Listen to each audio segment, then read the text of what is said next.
Hello and welcome to episode 19 of the Gangrene Against the World podcast. I'm Allan Simon. Whether we like it or not, the New York Jets play a football game on Sunday. They will be back at MetLife Stadium as they welcome in the 1-2-1 Dallas Cowboys in a matchup of two teams maybe going in different directions. The Jets sinking further and further deep into the misery after they lose to the Dolphins on Monday Night Football. Dallas, after trading away Micah Parsons, they go and play Green Bay on Sunday Night Football and end with a 40-40 tie. All things considered, I think you consider that a win, scoring 40 points on the team that probably has the most talented defense in all football. And what you have is a what are you made of type game for the Jets. The what is the equation to 9 wins is over. Is this team going to play competitive football games and games that matter in November and December is likely over for the New York Jets after they embarrassed themselves on national television in a game. Again, they only lost by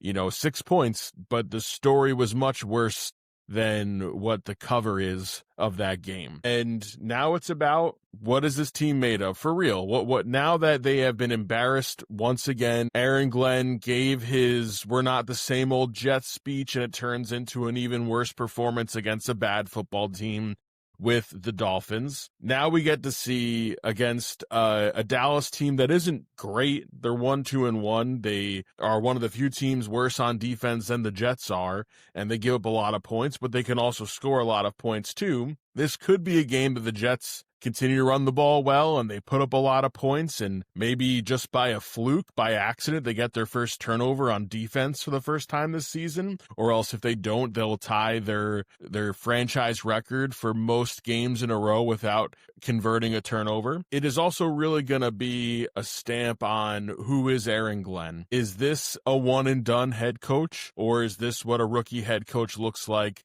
with maybe not a great roster? What I will say is there's a lot of people taking the contrarian opinion of Aaron Glenn's not that bad. And I'm not saying Aaron Glenn is not going to be a successful head coach in the NFL. And when I say last week after I'm reacting to the loss that this is what a one-and-done head coach looks like, that's just true. When you look at the history of one-and-done head coaches, it is usually that the team has a complete failure to launch from the very beginning. And especially with an owner like Woody Johnson, who's perhaps the worst owner in all of professional sports and definitely one of the 1 or 2 worst owners in football. He makes snap decisions, and I'm not even saying it's right or wrong. I think Aaron Glenn was the right hire. It's hard to second guess that. Is it your job to know if a guy can be good or not? Sure, but he had the pedigree. He comes from a good program. He's coached underneath good coaches in his career. He was a good player for the Jets. He was someone who was worth taking a look at. But I'm not saying you should fire Aaron Glenn. What I am asking is, when does it get better? When does this team get better? And I don't want to hear that, hey, the guys on defense don't match his scheme. You should be able to coach guys up a little bit. Are you telling me Sauce Gardner can't play in any scheme? And I'll get to Sauce Gardner in a minute. Are you saying that Quinnen Williams and these other good players on this team, because they're in the wrong system, that's why they're not tackling well? That's why Quinnen Williams continuously is missing tackles? Is it that they don't know where they're supposed to be? Well, then that's coaching. That's coaching. If they don't know where they're supposed to be, or if they're on special teams and they're fielding a punt at the 2-yard line and holding up their hand for a fair catch, or they're fielding a ball on the sideline that's about to go out of bounds and then they commit a fumble, or if they have a guy in Braylon Allen who is not a kick returner, who they're forcing into a kick returner role, and then he gets hurt, that is coaching. That is bad decision-making by the coaches. The easiest way to tell that a coach has lost the room is when they give up, right? And when the players give up, that is. And what we heard at the post-game press conference from Aaron Glenn was a pretty calm guy who says he's not going to give up on this team. But what reporters told us, every reporter sitting in that press room told us, they could hear Aaron Glenn screaming his head off at that team. And I'm not saying that team did not deserve it. 3 fumbles, tons of mental errors, just a lack of tackling once again. The offense did their best. When they finally let Justin Fields throw the ball, he was pretty good. He obviously has an amazing run.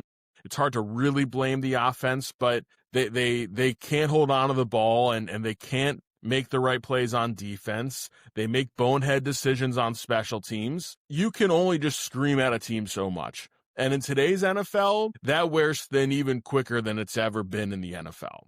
You know, you want to usually go, the idea is in all sports, you have a tough-nosed head coach, you then bring in a lighter, player-focused guy. Aaron Glenn, from what we've seen, is intense all the time. And I don't dislike that. I think there's value in that. This team needs to be, put into shape. But if it's not working and that voice is not being heard already, and we're going into week 5, and if we see another performance like we saw the last 10 quarters of football that the Jets have put out, which have been terrible, terrible, terrible displays of football for 10 of the last 12 quarters, then there's a big issue.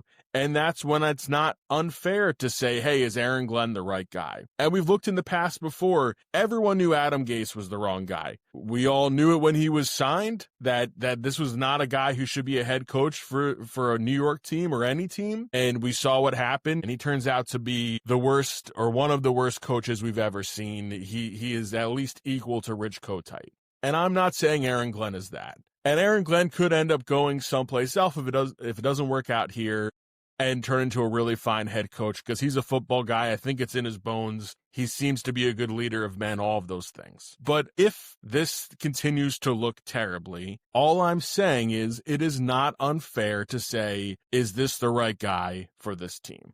And then you could point to Darren Muji as well as the GM, who's Aaron Glenn's guy.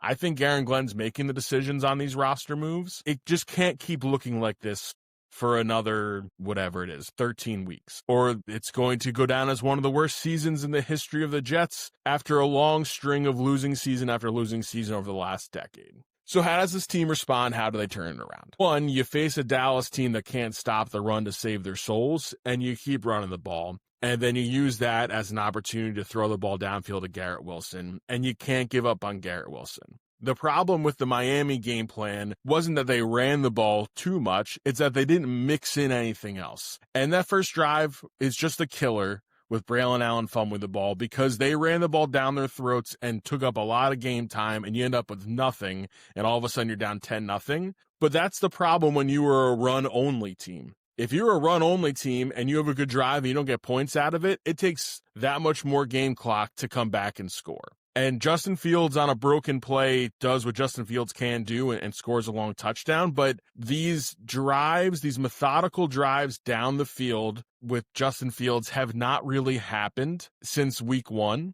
We saw Tyrod Taylor do it a little bit against the Bucs. But this offense needs to look good, or needs to look like something. There is talent on this team. I know there's no second wide receiver, and I know we're all sick of seeing Allen Lazard out there, but Mason Taylor had another nice day. This offensive line is blocking really well for a quarterback who's not getting the ball out of his hands fast enough. Garrett Wilson, despite being the only wide receiving options, having another nice year. Breece Hall looked really good, and now we're going to see more Isaiah Davis because Braylon Allen is out potentially 3 months. This offense needs to score points early and often against this Dallas team. And on defense, you can't be much worse. And they only gave up 27 points to Miami, and I say only. I expect this team to give up 30-plus points every single game the way they look. But part of that is because they controlled the game clock so much, but there was not resistance on this defense. In the second half, they made a few stops when Tyreek Hill was out, and then when it matters most, once again, they can't tackle anyone, they give up a score. This defense should not be as bad as it is. It doesn't make sense that Steve Wilks has been in the league this long, can't figure out how to make this group of players work. I don't care that it's not the perfect guys for his scheme. He's been in the league forever. He's been a head coach in this league. He's been an interim head coach. He should know how to take the players he has and turn them into a product that at least doesn't look like a total embarrassment for 10 of 12 quarters. And that's what it's been. And against Pittsburgh, they weren't good either. Against Pittsburgh, they gave up 30-plus points. So Pittsburgh game, although it was a better-looking product as a whole, the defense was really bad then. And then they completely no-show against Buffalo. They quickly go down against the Bucs, and they finally have a stop or two. But then when it really matters, they can't make a stop. And then they show no resistance against Miami. And overall, it's just a disaster of a defense. And it shouldn't be with a defensive head coach and a defensive coordinator like Steve Wilks. And that brings me to Sauce Gardner. I like Sauce Gardner. I think Sauce Gardner is a good cornerback. And I think his first 2 seasons, he was a remarkable cornerback. What happens, because there's been so many bad Jets seasons, we know how this works, right? The pendulum swings so far that they're such a disaster, and we get mad at guys who aren't performing well. And then there's, New York Jets Matt or whoever it is on Twitter, these New York Jets famous Twitter accounts that are like, hey, they'll show you a graph of data and say, look, Sauce Gardner is all the way on the top right of this graph. And it's not fair to say he's not good, and we need to appreciate that he's better. Well, frankly, over 5 years, his numbers even out to be very good, and he's a shutdown corner, or at least can be. But it's been a while since he was a lockdown corner. And he's already committing a penalty a game when he's not getting a lot of targets against him. And we've seen him struggle to tackle, though he's tackled better the last 2 weeks. I'm not saying Sauce Gardner is a bad cornerback, but if you use so much capital and so much money on a defensive back, he at least needs to be better than average. And there's nothing about his performance this year that tells you that Sauce Gardner is an above average cornerback this year. Every grade you look at, and then just what your eyes tell you. Forget about Pro Football Focus, and that data is valuable, and I like to look at that data too. What do your eyes tell you with Sauce Gardner? Your eyes tell you that he can't make a play on a ball. He's supposed to be a top corner in this league, and he can't make a play on a ball. He cannot I think he has 2 interceptions in his career in 5 years, and he's supposed to be a premier corner in this league. So you have that. You also see that he, at times, is an unwilling tackler. He misses a lot of tackles. He's not someone who's going to really be at the point of attack against the run, which is fine. I don't need my top corner to be, a huge run stopper. But what I also saw against Miami is this is a top corner in the league, or so we're told, or so he's paid like, playing against an elite receiver in Tyreek Hill and a very good receiver in Jalen Waddle. And you know exactly what those guys are going to do. They're going to run across the field. They're going to, try to get into space and make yards after the catch. And there are plays where Sauce Gardner is literally pointing and saying where the ball's going to go, and he's not keeping up with the receiver, and he's giving up passes and long runs after the catch. Trust your eyes. Football is not that complicated. We know that Sauce Gardner right now is not an elite corner. He is not playing like an elite corner. It's in there somewhere. I believe inside of him somewhere is an elite cornerback. But save me from we don't appreciate these good guys that we have. He should be one of the better players on this team, and he hasn't been. And that's just a fact. So what do we expect from the game on Sunday? And I don't expect a lot. I've been trying to stay positive going into these games. I felt they had a chance to win against the Bucs, and they did. I felt that they should win against the Miami, and they should have beaten Miami. Dallas is a team they should be competitive against. I don't think Dallas is a playoff team this year. I don't think Dallas is a team that scares me, although offensively they can really throw the ball around the field. They are a banged-up team, too, even more so than the Jets are. CeeDee Lamb is out. Marshawn Nealon's not going to play, most likely. Kevontae Turbin is most likely out. Malik Hooker is out. And Miles Sanders questionable. He still hasn't practiced. That's a lot of talent that so far looks like will be off the field. The Jets, it seems like Jermaine Johnson is trending towards coming back. He tweeted that he's feeling better. He's tweeted that before, but he has not played after moments like that. But he's trying to get ready to play. It does look like Jarvis Brownlee Jr. is going to make his debut for the Jets. He was able to be a full participant Wednesday and Thursday in practice. John Simpson looks like he's going to be okay to play. He's been practicing in full. Kene Nwangwu is not practiced this week. Jermaine Johnson's not practiced. Michael Carter is not practiced. That's based off of Thursdays. I have not seen what Fridays looked like yet. But the point is, both these teams are banged up. The Cowboys are missing a superstar in CeeDee Lamb. This is a chance to show against an offense that put up good numbers that this defense has not given up. And I've resigned myself that we're going to see Michael Clemens a lot, and we're going to have to watch some of these backup linebackers flail in the wind and commit bad penalties because Quincy Williams is out for a long time. Jamien Sherwood started strong against Miami. I thought he ended up looking pretty bad in the second half. This defense is certainly not deep in talent, but there's enough there that they should not be at a total embarrassment. So my prediction for this game, and there's no guest today. Our guest unfortunately had to cancel as we led into the recording today. So It's just the ramblings of a broken Jets fan. The keys to me are aggressively run the ball. You still can be a run-first team, but please mix in the pass more. Mason Taylor showed that he can be effective in the passing game, and he was very smart with the ball as well. Garrett Wilson is a superstar. They just have to give him the chance to be a superstar. Dallas's defense right now is second worst against the run in all football. And use that to your advantage to then go into play action, let Justin Fields run a little bit as well, and see what noise you can make. Breece Hall, when he got the opportunities to make noise, he certainly did that against Miami, but they go through these valleys where they don't get him the ball. And then on 3rd down and 6, you're not letting him be the person who's on the field. Instead, it's Isaiah Davis. That can't be the case against Dallas. You need him to, if it's just the two running backs, it's got to be 75-25, 80-20 in favor of Breece Hall. So number 5, it's run the ball to still set up the pass.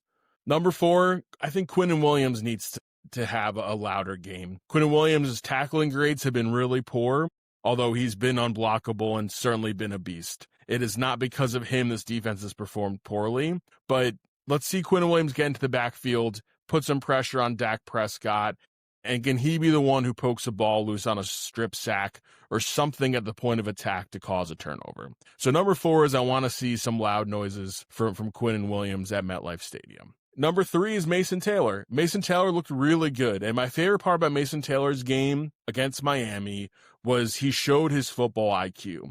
Catching ball at the first down marker, knowing where it is and falling in place so he can convert the first down. He's finding spots now in the middle of the field and sitting in them and making plays off that. He's blocking better as well. The Jets have not needed to rely on Jeremy Ruckert as much because he's been blocking better. Overall, it's one of the things we want to see this year is can Mason Taylor develop into a real passing threat in the offense like we all think he can be. And when you use a 2nd-round pick on a tight end, you hope he becomes a difference maker in the offense. Number 2, the offensive line has not been bad, and they have to keep doing their thing. They've struggled against blitzes, but that is also partly because Justin Fields takes too much time, and Justin Fields is backing up in the pocket way too much, and it's making it impossible for his tackles to block for him. Membu has been one of the best offensive linemen in all of football this year, and he's only a rookie. Fashanu's still been really solid. The interior line has been good, although the penalties after the play hurt you, but overall, this is not an offensive line problem, in my opinion. I think it's Justin Fields' ability to understand what he's seeing and make the right decision quickly, but I don't think that this is an offensive line problem, but they have to keep it that way. The Cowboys defense is a little banged up. The Cowboys defense is not good, and this can't be the week where the line takes a step down. If anything, they should dominate this game. There are a few position groups that have the opportunity to dominate on the Jets. This offensive line is one of them. And number one thing I want to see, and the number one key, is the Jets can't quit. This team can't quit in week 5. 0-5 would be a disaster. But 0-5 and another no-show, the real heat turns on against Aaron Glenn. And I consider the Miami game a partial no-show. They've saved it at the end of the Bucs game, at the end of the Dolphins game. But the Dolphins game was over. You needed an onside kick after a touchdown because you didn't have enough timeouts. That means the game was not going your way anyway, and you couldn't get a miracle. And it shouldn't take a miracle to win games. They got a miracle against the Bucs, and they still couldn't win that game. And if you look at the last 12 quarters for the Jets, 10 of them have been no-shows. And then they've saved themselves with one competitive quarter against the Bucs and one competitive quarter against the Dolphins. You need to see a complete game for the Jets. The number one key to this game is that they don't give up. If they do, the noise around Aaron Glenn it's going to reach a fever pitch. And yeah, the schedule is really soft, but this Jets team needs to prove they can beat anyone in this league. So, Jets-Cowboys, MetLife Stadium, 1 o'clock. I will be there grilling it up in the parking lot, forgetting that there's a football game until we have to walk in, and then I remember. And I hope to leave, even though the win won't mean as much. If the Jets can find a way to win this game, it just releases the tension, it releases the pressure. And then you go to Europe, and we all know the Jets are terrible in Europe, and we'll cross that bridge when we get there. But this has been episode 19 of the Gangrene Against the World podcast. I'm Allan Simon. Thank you for listening.